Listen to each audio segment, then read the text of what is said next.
I just think it's a sign from the administration they're not taking it seriously. It's not a priority. Really offensive to the victims here. And we owe it to the victims to catch these terrorists, bring them to justice.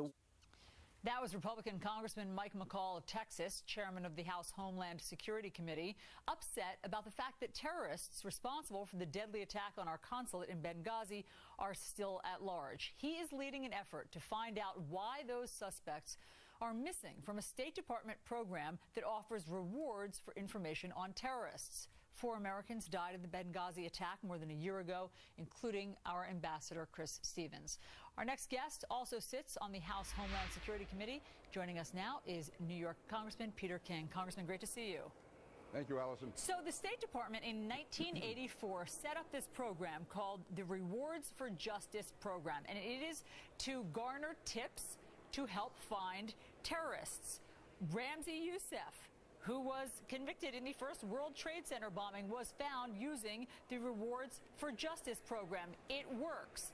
Why wouldn't the suspects for Benghazi be a part of this program?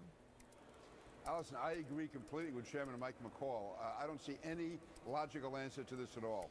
To me, this should have been done, and it's really part of a whole pattern we've seen here since September 11th, 2012, where the administration has never been forthcoming. They gave phony reasons why the attack was held in the first place. They claimed it was about the video. They claimed it was a spontaneous demonstration, not a terrorist attack. We still don't know where the president was that night. We have no idea what he did the day before when they were having meetings about security. So there's so many unanswered questions. This is just another one, which to me shows almost a lack of enthusiasm on the part of the administration. And that's a very harsh charge to make, but I see no other answer to this. It really does. It's mystifying. This Rewards for Justice program has spent $125 million.